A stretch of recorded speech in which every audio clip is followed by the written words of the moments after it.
Hi again. John Wesley Bready.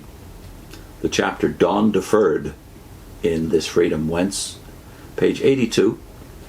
This section is entitled Ignorance, Lawlessness, and Savagery. Yet even as England's privileged classes boasted the glories of their constitution, and the theatre married their liberty at the zenith of the Age of Enlightenment, when nature was God, the ignorance and barbarism of the populace was rapidly increasing.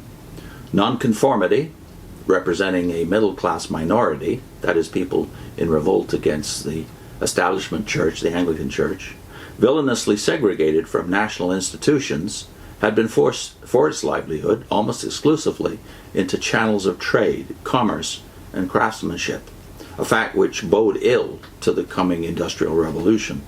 For a philosophy of ultra-independence and individualism had been foisted upon dissenters before the advent of the factory system, with its catastrophic social effects. And what applied to nonconformists was true largely of Roman Catholics and Jews. The Church of England, on the other hand, was in no real sense a national church. It was a department of state, a proud branch of the civil service, whose directing offices represented quite consciously the landed governing class. The working multitudes, therefore, were left as sheep without true shepherds, and ravenous beasts battened upon the fold. Till the advent of the Sunday school movement in the 7th and 8th decades of the century, little provision was made for the free education of the poor, save the church system of charity schools, dating from the close of the 17th century. And they commonly were a farce. Most charity school teachers were half illiterate. Their pay was less than that of laborers, and they lived on the verge of the subsistence margin.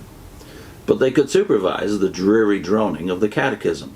They could dogmatize on piety, industry, and thrift, teach the ABCs, and lay down the first principles of reading and ciphering. And there their duties stopped. In Lambeth Palace Library or the British Museum Reading Room, one may still examine reports of early charity schools. The writer has perused many, and repeatedly he finds that the ecclesiastical instructions remind the masters that they are to teach children humility, placid obedience, and a due reverence for their superiors. They are to guard against all inculcation of unbecoming airs, and educating children out of their station, while also they are to see that their pupils are inured to the meanest services and taught willingly to perform all labors of the lowest kind. A typical charity school report of 1714 informs us that the summer hours of instruction were 7 a.m. to 11 a.m. and 1 p.m. to 5 p.m. In winter, the schools opened an hour later and closed an hour earlier. The ages of the children ran between 7 and 12 years. The teaching was mainly from the catechism. Scholars wore distinctive hats, bands, etc., which marks them as charity children.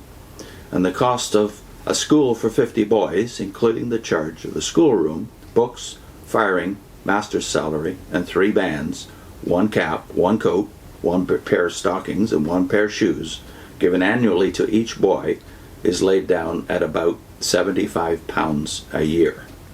The annual cost of a similar charity school for 50 girls is set out at about £60.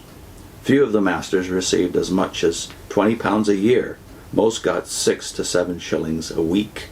Ludicrous, nevertheless, as these schools were, an occasional teacher had an idea of his own, and some children learned more than was written on the blackboard or conned by rote. Charity schools were not found in all districts. They were limited to the more populous areas and were designed only for the very poor. Children of artisans, farmers, traders, industrial workers, etc., if they got any education, procured it in some sort of struggling private school, whose fee was anything from 18 shillings a year per child. Millions of the populace were never inside a school of any description, and multitudes received such rough practical training as they got in an apprenticeship to some craft, industry, or trade. Apprenticeship, however, at this period reached its nadir of debasement. representing often but a mockery of its original intent. The contemporary revelations of Jonas Hanway and the Old Bailey session papers, together with the researches of different modern scholars, reflect the incredible abuses upon which the old apprenticeship system had fallen. Parish children, for instance, were customarily indentured from an early age till 24 years old, yet they could be conscripted for war at 18, in which case their masters could legally draw their army pay till their 24th birthday. Gin shops, gambling dens, the collapse of moral standards, and the zeitgeist, that is the spirit of the age, all played havoc with the old apprenticeship basis of craft education. Some masters beat, half-starved, and half-enslaved their apprentices, who lived in their homes. Others let them run riot on the streets at night. Many inhuman wretches took apprentices for no other purpose than to exploit them, while inversely many debauched apprentices robbed and defamed decent masters. In the meanest trades, too, apprentices were actually bought and sold, as was the case with Blake's little chimney sweep. Quote from Blake, "My father sold me when yet my tongue could scarcely cry weep, weep, weep, weep. So your chimneys I sweep, and in soot I sleep." End of quote. The incessant litigation in the first half of the 18th century relative to apprentices proves conclusively that, as a basis for practical education, the system of apprenticeship was bankrupt.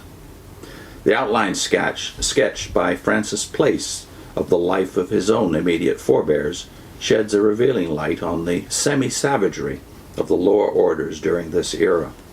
Going back to his maternal grandfather and to the birth of his own father, about 1717, the unfolding of his family history records a tale of drunken brawls, violent assaults, broken indentures, ruination through gambling, wife desertions, highway robbery, transportation, and the like.